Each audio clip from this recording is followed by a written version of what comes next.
Today we will talk about the appeal process. Once your application for entry clearance or leave to remain has been refused, most categories will give you a right of appeal. This is a chance to go to the court and put your case.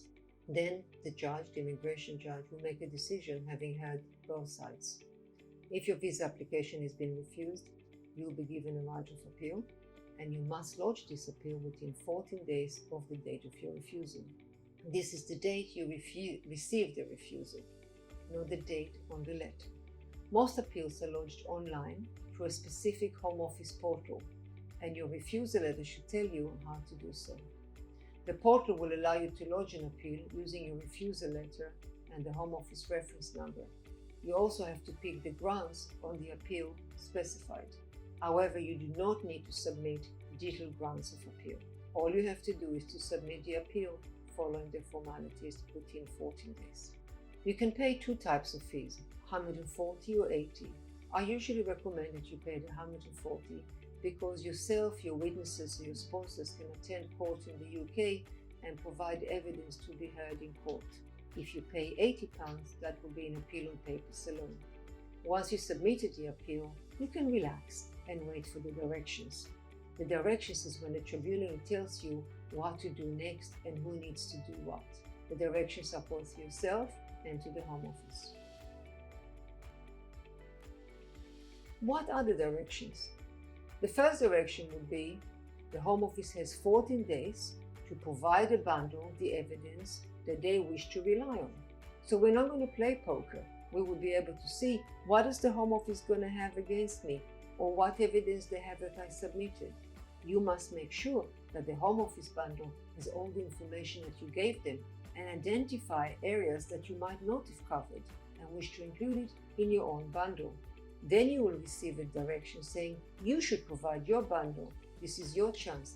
That is a massive opportunity for you to provide evidence to enhance and to argue and to support the information you wanted, and also to supplement and remind the Home Office that they forgot to put some of the information that you gave them in their own bundle.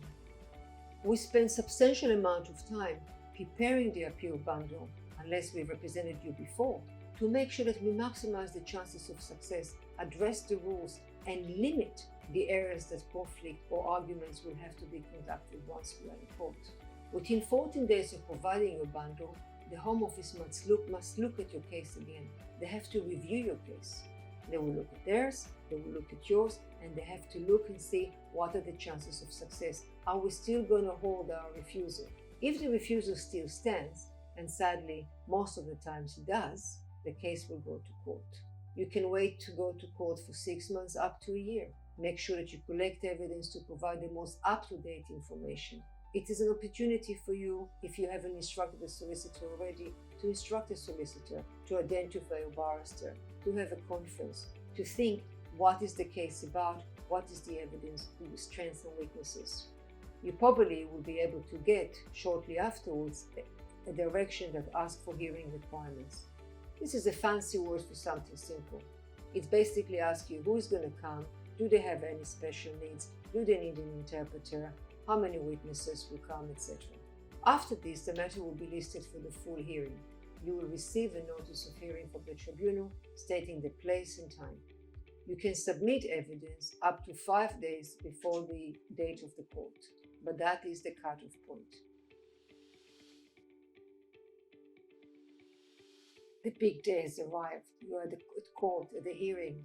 I'm by your side, the barrister is by your side, the witnesses, a minibus full of loving people. What happens then? It sounds big, but it's not always very big. The hearing room is quite small. The Home Office is on one side, your solicitor and your advocate sitting on the other side. The judge is there, and you'll be asked to give evidence and adopt your statement. There will be an opportunity for the Home Office to ask you questions, for your solicitor to ask you questions, and the judge will sit looking at the evidence, listening, considering, and thereafter, usually they will not make a decision and you will have to wait for the decision. The Home Office doesn't always show up at the hearing, which is very disappointing given the expense and the time. 76% of the appeals are successful, which means that many of the decisions that were made originally were wrong. So when you get a refusal, please do not despair, but concentrate your efforts on getting the best legal representation you can to put the case in front of an independent judge, have your day in court, provide your evidence, and make the judge make a decision on which he or she will be held accountable. Because if the judge made an error of law, an appeal might be granted to you to an appellate tribunal. Again, this is beyond the scope of this video, but please read my writings about it. The appeal hearing can take half an hour to a whole day. It might be adjourned. And if before the judge feels that it's a complex case, you might have mini hearings before, and it's called a case management. It's basically a time when the judge says, let me see who is who, a dress rehearsal, so that when we get to court, we focus on the right points. Don't be afraid of case management. This is an opportunity for your solicitor to narrow the argument and arrange the day. Usually a decision will be made in writing and you'll be notified. If I can help you in any other way, please don't hesitate to contact us. You can phone us, you can send us an email, use the contact and say, hi, we would like to have a free Zoom consultation, and we'll be there to assist you. Thank you for taking the time to listen to me.